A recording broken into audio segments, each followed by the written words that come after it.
आने वाले दिनों में भारत में भी कोरोना संक्रमण बढ़ सकता है। ऐसे में केंद्र सरकार और राज्य सरकार के आदेश अनुसार गुजरात के सभी जिलों में आज कोविड मॉक ड्रिल आयोजित की गई। गुजरात के कच्छ जिला के भूज की जीके जनरल हॉस्पिटल में आज कोविड मॉक ड्रिल आयोजित की गई, जिसमें ऑक्सीजन सिलेंडर, ऑक्सीजन उत्पादन प्लांट, वेंटिलेटर, अस्पताल के अन्य इंफ्रास्ट्रक्चर स्थिति का ऑडिट किया गया। कोरोना के एक्शन प्लान की तैयारी के भागरूप आज देश भर में इस मॉक ड्रिल का आयोजन किया गया। कच्छ के भूज में आयोजित इस मॉक ड्रिल में कच्छ के जिला कलेक्टर, जिला विकास अधिकारी, भूज विधानसभा के विधायक, चीफ मेडिकल ऑफिसर समेत के स्वास्थ्य विभाग के अधिकारी भी उपस्थित रहे और सभी ने कोरोना की संभावित स्थिति से निपटने की तैयारियां की। गवर्नमेंट के इंस्ट्रक्शन से आज जितनी भी हेल्थ फैसिलिटीज़ हैं कच्छ में 67 PHCs, 16 CHC, 3 SDH और 1 GK मिला के टोटल अपने पास 87 गवर्नमेंट हेल्थ फैसिलिटीज़ हैं। सभी 87 प्लेसेस के ऊपर आज मॉक ड्रिल हो रहा है। मॉक ड्रिल का बेसिक ऑब्जेक्टिव ये है कि नंबर 1 प्रिपरेशन अपन देख सकें, जितने भी PSA प्लांट्स हैं उन सब का प्रिपरेशन देख सकें, उसमें से कितने फंक्शनल है, कितने फंक्शनल नहीं है, किसमें रिपेयर कराने की ज़रूरत है, और हर जगह के ऊपर अगर पेशेंट आते हैं तो उनका किस तरीके से ध्यान रखा जाएगा, स्टाफ अपने पास कितना अवेलेबल है, रैपिड एंटीजन किट अपने पास कितने अवेलेबल है। इन सारी चीज़ों की एक्चुअल परिस्थिति जानने के लिए आज सभी 87 प्लेसेस के ऊपर मॉक ड्रिल हो रही है। शाम तक इनकी मॉक ड्रिल का स्टेटस अपने गुजरात गवर्नमेंट का जो पोर्टल है उसके ऊपर अपलोड हो जाएगा। ऑक्सीजन कच्छ में अभी पूर्ति प्रमाण में है। ऑक्सीजन 2 चीज़ों से अपने पास सप्लाई हो रही है। सबसे पहले सेकंड वेव की अगर अपन तुलना करें तो अपन ने 31 PSA प्लांट्स अभी कच्छ में स्टेब्लिश हो गए हैं। तो अगर रिक्वायरमेंट होती है तो सबसे पहले PSA प्लांट के थ्रू ऑक्सीजन की सप्लाई करी जाएगी, और अगर वो सप्लाई कम पड़ती है तो उस स्थिति में अपने जो सेकंड वेव में हुआ था कि सिलेंडर्स के थ्रू सप्लाई किया था, तो सिलेंडर्स के जितने भी डिस्ट्रीब्यूटर्स एंड मैन्युफैक्चरर्स हैं सबके साथ कोऑर्डिनेट हो गया है। ज़रूरत पड़ती है तो सिलेंडर अपन खरीद भी लेंगे और ऑक्सीजन सप्लाई भी उसमें हो जाएगा। बेड की परिस्थिति, गुजरात गवर्नमेंट का एक पोर्टल है जर्मिस पोर्टल, जो पिछली बार सेकंड वेव में इमरजेंसी रिस्पांस के लिए क्रिएट किया गया था। एज ऑफ नाउ आरोग्य विभाग की टीम जितने भी गवर्नमेंट एंड प्राइवेट हॉस्पिटल्स हैं सब में विजिट कर रही हैं, और वहाँ पर बेड की जितनी एक्चुअल परिस्थिति है, नॉर्मल बेड कितने हैं, O2 बेड कितने हैं, बाईपैप कितने हैं, HFNC कितने और वेंटिलेटर कितने हैं, तो इन सब की जो एक्चुअल परिस्थिति है वो शाम को 6-7 बजे बाद आप जर्मिस पोर्टल खोलकर उसके ऊपर देख सकते हैं। उसके अंदर जो आपको डेटा दिखेगा वो एक्चुअल डेटा रहेगा, including every government and private hospital. Stock availability मुझे एक बार देखना पड़ेगा कि एग्जैक्ट अपने पास कितना स्टॉक है, और वो तो हम रेगुलरली ऊपर से डिमांड कर लेते हैं, आ जाती है और हम वो सप्लाई कर देते हैं।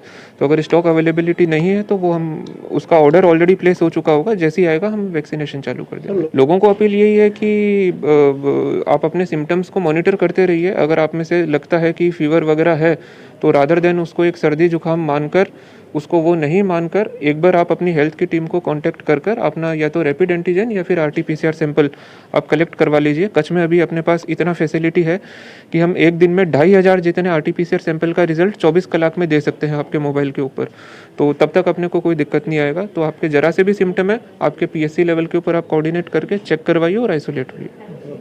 कोरोना की एक और लहर के चलते पूरे देश में स्वास्थ्य विभाग सतर्क हो गया है। केंद्रीय स्वास्थ्य मंत्रालय और राज्य स्वास्थ्य मंत्रालय द्वारा मॉक ड्रिल की सलाह दी गई थी, जिसके चलते गुजरात के अहमदाबाद के सिविल हॉस्पिटल में आज सुबह से ही कोरोना मॉक ड्रिल शुरू की गई। कोरोना के बढ़ते हाहाकार के बीच अस्पताल में नागरिकों को सुचारू सुविधा देने की कवायद अहमदाबाद सिविल अस्पताल में देखने मिली, जिसमें ऑक्सीजन सिलेंडर की सुविधाओं से लेकर इंफ्रास्ट्रक्चर, मास्क, PPE किट, दवाइयां, ऑक्सीजन सपोर्ट बेड समेत की व्यवस्थाओं को जांचा गया। कोविड में ए वखते આપણે શું પરિસ્થિતિ હતી છતાં પણ આપણો શું રોલ હતો એ પણ મેં માહિતી મેળવીને અત્યારે પણ આપ જોવો છો એ પ્રમાણે આપ પણ મારી સાથે હતા। આ વ્યવસ્થાના ભાગરૂપે અત્યારે આ કોવિડના વોર્ડમાં જે ઇમરજન્સી વોર્ડ કહેવાય તેમાં અત્યારે 80 બેડ આપણે તૈયાર કરેલા છે, અને જો વધારે પેશન્ટ થાય તો જે 5મો માળ છે એને પણ 300 બેડ સાથે આપણે સજ્જ રાખેલું છે। કોવિડમાં જે પરિસ્થિતિ હતી એ પરિસ્થિતિને એ વખતે પણ આપણે પહોંચી વળ્યા હતા। જે ઓક્સિજનની જે પરિસ્થિતિ છે કે અત્યારે ઓક્સિજન એ વખતે પણ કોઈ તકલીફ પડી નહોતી, અત્યારે પણ તમે જુઓ કે ઓક્સિજનનો જે ટેન્ક છે એની અને ઓક્સિજનની જે માત્રા છે પૂરતા પ્રમાણમાં આપણા પાસે છે। આપણા પાસે કોવિડ જે માસ્ક છે એ પણ પૂરતા પ્રમાણમાં છે, અને દવાઓ અને રેમડેસિવિર જે ઇન્જેક્શન છે એ પણ આપણા પાસે પૂરતા પ્રમાણમાં છે। આપ સૌને માહિતી આપું છું કે અહીંયા અત્યારે સૌથી વધારે આનંદની વાત એ છે કે અત્યારે સિવિલ હોસ્પિટલમાં એક પણ કોવિડનું કોઈ પેશન્ટ આવ્યું નથી, છતાં પણ જે બહાર એક વાતાવરણ ઊભું થયું છે કે ભાઈ કોરોના જે ચીનમાં ચાલી રહ્યો છે ને એના ભાગરૂપે અહીંયા પણ નાની મોટી કોઈ પરિસ્થિતિની ઉપસ્થિત થાય એના માટે આજે આપણે દરેક હોસ્પિટલોમાં આજે આ જે વ્યવસ્થા શું છે એના માટે આજે પરિસ્થિતિ જોવામાં આવી રહી છે। સિવિલ હોસ્પિટલમાં જે 1200 બેડ છે એમાં આ બધી પરિસ્થિતિ આપ સૌએ પણ જોઈ છે અને મેં પણ જોઈ છે। પૂરી વ્યવસ્થાઓ સાથે આપણે સજ્જ છે અને અહીંયા કોઈ પણ પ્રકારની કોઈ પેશન્ટ આવશે તો ક્યારે કોઈ તકલીફ પડે એવું મને લાગતું નથી। અહીંયા સ્ટાફ પણ પૂરતો પ્રમાણમાં છે। पूरे देश पर कोरोना का संकट फिर से मंडरा रहा है। ऐसे में डभोई स्वास्थ्य विभाग द्वारा भी सरकार के आदेश अनुसार आज अस्पताल में मॉक ड्रिल की गई। मॉक ड्रिल के चलते डभोई के अग्रणी डॉक्टर बीजे ब्रह्मभट्ट, डॉक्टर संदीप शाह, शिक्षा समिति के चेयरमैन वकील अश्विन पटेल समेत के अधिकारियों और जनप्रतिनिधियों की उपस्थिति में oxygen plant, PPE kit, ambulance सेवा, कोविड आइसोलेशन वार्ड में ऑक्सीजन के सुविधा वाले बेड समेत की सुविधाओं का जायजा लिया गया। सरकारना आरोग्य मंत्री श्री माननीय मनसुखभाई मांडलिया साहेबना आदेश और सूचना मुजब आज रोज डभोई खाते हॉस्पिटल में मॉकड्रिलનું आयोजन કરવામાં આવ્યું, જેમાં કોરોના જો ભવિષ્યમાં આવે તો એની દર્દીઓની સારવાર કરવા માટે પૂરતી સાધન સામગ્રીની ચકાસણી કરવામાં આવી, જેમાં ઓક્સિજન પ્લાન્ટ તૈયાર છે, 20 બેડ ઓક્સિજન સાથે તૈયાર છે, આઈસીયુ બેડની જરૂર પડે તો 3 બેડની તૈયારી છે। કદાચ લાઇટો જાય તો ઓક્સિજન સાથેના સિલિન્ડર પણ તૈયાર છે। અહીંયા ગયા વર્ષે 157 પેશન્ટને ઓક્સિજન બેડમાં દાખલ કરવામાં આવ્યા હતા, તે સિવાય તો અનેક દર્દીઓની સારવાર કરવામાં આવી હતી। આજ રોજ અમે પૂરી ચકાસણી કરી છે। જો કોરોનાના દર્દીઓ આવે તો અહીંયા આપણું આરોગ્યના ડૉક્ટર સાહેબ અને ટીમ પૂરી રીતે સજ્જ અને તૈયાર છે। पाटन के धारपुर के अस्पताल में कोविड-19 की तैयारियों की समीक्षा जिला कलेक्टर सुप्रीत सिंह गुलाटी द्वारा की गई। इस मौके पर आयोजित मॉक ड्रिल में जिला कलेक्टर ने corona ward, oxygen plant, bed की व्यवस्था, आरटीपीसीआर टेस्ट समेत की सुविधाओं का जायजा लिया। पाटन धारपुर अस्पताल के दौरे पर पहुंची जिला कलेक्टर सुप्रीत सिंह गुलाटी ने जिला के नागरिकों को भी कोविड की गाइडलाइन का चुस्ती से पालन करने के निर्देश दिए हैं। આજે કોવિડની વેવની પૂર્વ તૈયારીના ભાગરૂપે જીએમઆરએસ ધારપુરની વિઝિટ લીધી છે। જીએમઆરએસ ધારપુરમાં લગભગ 600 બેડના હોસ્પિટલ છે, જેમાં અત્યારે લગભગ 100 બેડને કોવિડ પેશન્ટ્સ માટે રિઝર્વ રાખ્યો છે। यहाँ आरटीपीसीआर લેબની સુવિધા પણ અવેલેબલ છે અને છેલ્લા 2 મહિનાથી यहाँ आरटीपीसीआर લેબમાં એક પણ કોવિડના પોઝિટિવ કેસ આવ્યા નથી। તેમ છતાં અહીંયા ઓક્સિજનની તૈયારી જેવી રીતે લિક્વિડ મેડિકલ ઓક્સિજનના સિલિન્ડર, પીએસએ પ્લાન્ટ, ઓક્સિજનના સિલિન્ડર્સ અને ઓક્સિજનની સગવડ, પાવર બેકઅપ, એ બધાની તૈયારી આજે જોવી છે અને સાથે સાથે 200 જેટલા વેન્ટિલેટર્સ પણ અહીંયા ઉપલબ્ધ છે, જેને જ્યારે પણ જરૂરિયાત પડે એને કોવિડના પેશન્ટ્સ માટે ઉપયોગમાં લઈ શકાય છે। देश में ड्रग्स तस्करी के लिए गुजरात की समुद्री सीमा का इस्तेमाल तो होता ही रहा है और अब हथियारों की तस्करी के लिए भी गुजरात की समुद्री सीमा का इस्तेमाल सामने आया है। गुजरात एटीएस और इंडियन कोस्ट गार्ड ने खुफिया इनपुट के आधार पर राज्य की समुद्री सीमा के पास एक पाकिस्तानी नाव अल सोहली को पकड़ा है। नाव से 40 किलो ड्रग्स भी बरामद हुई है, जिसके साथ 10 तस्करों को भी गिरफ्तार किया गया है, जो पाकिस्तानी नागरिक है। इंडियन कोस्ट गार्ड के मुताबिक ड्रग्स की कीमत 300 करोड़ रुपए है। वहीं नाव से 10 पिस्टल और 210 गोलियां भी मिली है। इंडियन कोस्ट गार्ड ने बताया कि गिरफ्तार पाकिस्तानियों से पूछताछ की जा रही है और ड्रग्स के नेटवर्क का कनेक्शन भी खंगाला जा रहा है। इस कार्रवाई के बाद कोस्ट गार्ड ने इंटरनेशनल मैरीटाइम बाउंड्री लाइन के पास अपने जहाज ICGS अरिंज को तैनात कर दिया है। ATS और कोस्ट गार्ड ने 25 और 26 दिसंबर के बीच ज्वाइंट ऑपरेशन चलाया। कोस्ट गार्ड के एक अधिकारी ने इस पर बताया कि ऑपरेशन के दौरान गुजरात में पाकिस्तानी मछली पकड़ने वाली नाव अल सोहली को पकड़ा गया है। आगे की जांच के लिए नाव को ओखा लाया गया है। पहली बार गुजरात की समुद्री सीमा में ड्रग्स के साथ हथियार बरामद किए गए हैं। पाकिस्तानी नाव अल सोहली से करीब 300 करोड़ की ड्रग्स भी बरामद हुई है। 10 पाकिस्तानी तस्करों से इस मामले पूछताछ की जा रही है। इंटेलिजेंस की सूचना के आधार पर इस ऑपरेशन को अंजाम दिया गया। ऑपरेशन पर ATS का कहना है कि ड्रग्स तस्करों के बारे में पता किया जा रहा है। ये ड्रग्स वो कहां डिलीवर करने वाले थे और उनके कनेक्शन क्या है, इस पूरे नेटवर्क का पता किया जाएगा और कार्रवाई की जाएगी। इनके पास से पिस्टल समेत अन्य हथियार भी बरामद हुए हैं। ये हथियारों की डिलीवरी कहां करते थे, उस बारे में भी पता किया जा रहा है। गुजरात की समुद्री सीमा से पहली बार ड्रग्स तस्करी के साथ साथ हथियारों की तस्करी उजागर हुई है, जिस पर गुजरात के DGP आशीष भाटिया ने पत्रकार परिषद में जानकारी दी। जो कि 31 आ रही है तो ब्रेथ एनालाइजर से एनालिसिस करके जो ड्रंकन ड्राइविंग और ये सब कार्रवाई जो है अच्छे से कार्रवाई की जाएगी। साथ साथ ये ड्रग एनालिसिस का किट भी हमने बसाया है और वो हम 4 जो बड़े शहर हैं उसमें हम लोग उनको देंगे और इस तरह से पान के गल्लों पे, जाहिर जगह पे, कॉलेजेस में उसकी चेकिंग की जाएगी ताकि ड्रग का सेवन करके कोई ये करता है तो उसको भी हम लोग पकड़ सकें। कुल 4,374 किलो करोड़ रुपए के ड्रग्स जो हैं वो पकड़े गए हैं और कुल 63 आरोपियों को इसमें पकड़ा जा चुका है, जिसमें 38 तो पाकिस्तानी नागरिक हैं और 4 अफगानी नागरिक हैं और बाकी इंडियन हैं। पिछले साल जो 2021 में सीजर हुआ था हम कंपेयर कर सकते हैं क्योंकि साल के फैग एंड में है, तो टोटल 1,461 करोड़ का ड्रग पकड़ा गया था और इस बार 4300, तो मतलब 3 गुना कीमत के ड्रग्स इस बार पकड़े गए हैं। इसी तरह से पिछली बार 36 आरोपियों को पकड़ा गया, इस बार 63 को, तो ये भी लगभग दुगना जो है आरोपी भी पकड़े गए।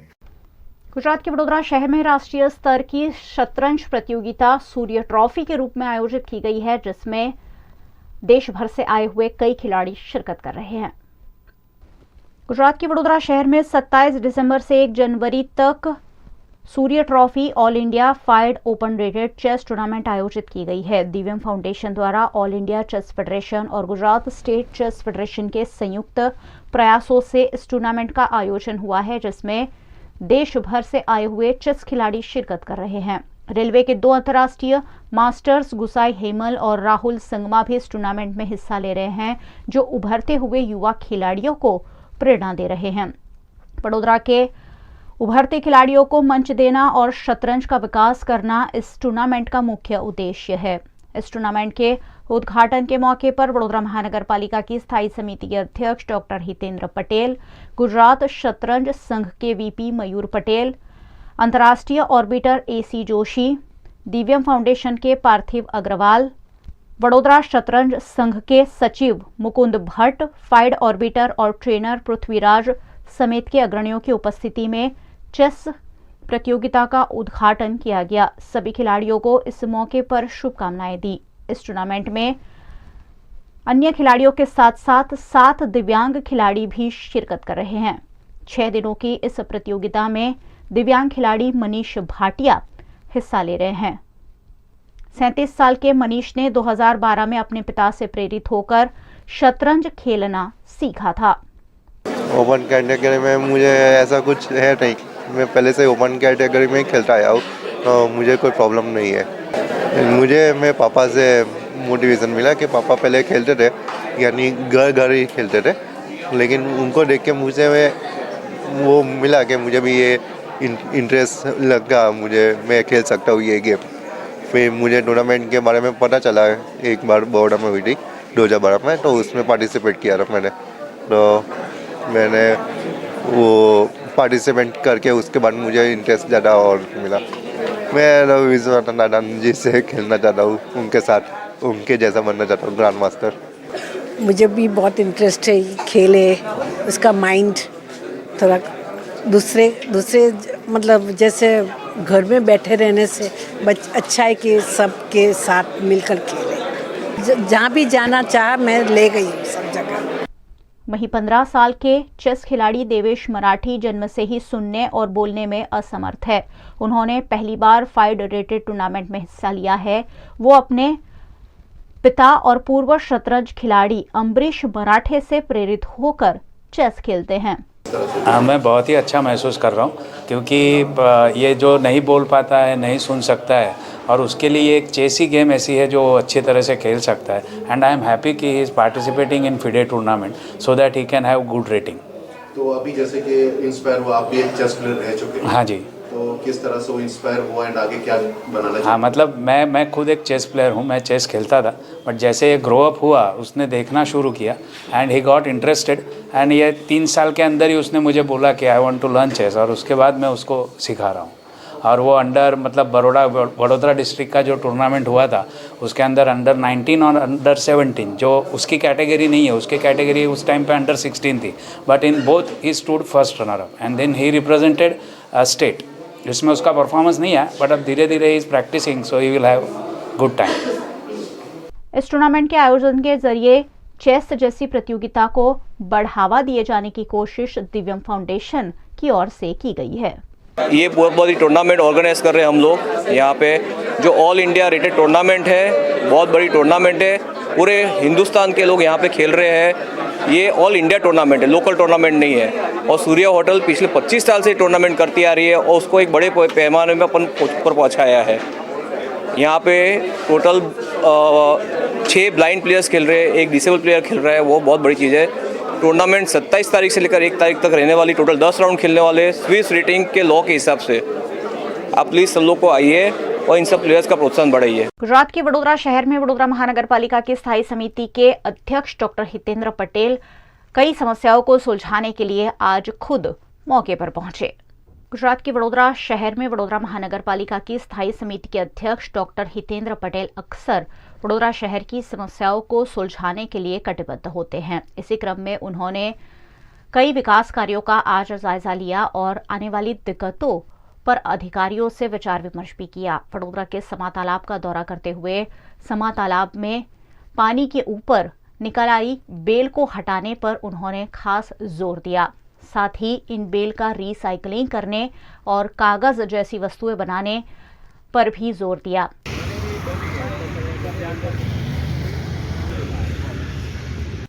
समा तालाब के बाद स्थायी समिति के अध्यक्ष डॉक्टर हितेंद्र पटेल आजवा रोड पर बनाए गए रात्रि बाजार में पहुंचे, जो कई सालों से बनाया गया है, लेकिन यहां की दुकानों को कोई खरीदने के लिए तैयार नहीं था। अब 35 में से 29 दुकानें बिक गई होने की बात हो रही है। ऐसे में यहां की बुनियादी सुविधाओं को चाक-चौबंद करने के निर्देश डॉक्टर हितेंद्र पटेल ने अधिकारियों को दिए हैं।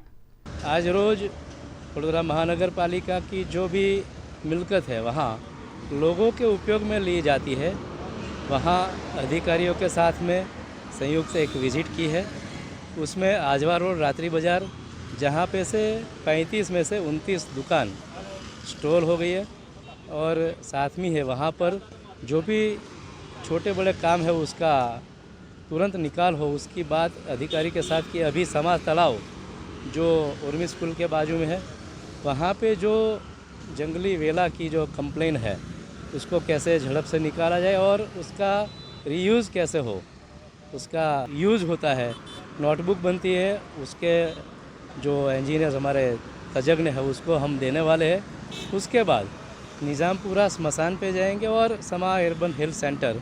इस प्रकार से आज से हर वीक में एक 4-5 जगह पे जो लोगों के उपयोग में है उसी जगह हम जाने वाले हैं और लोगों का फ़ायदा हो वैसा हम आयोजन भी करेंगे।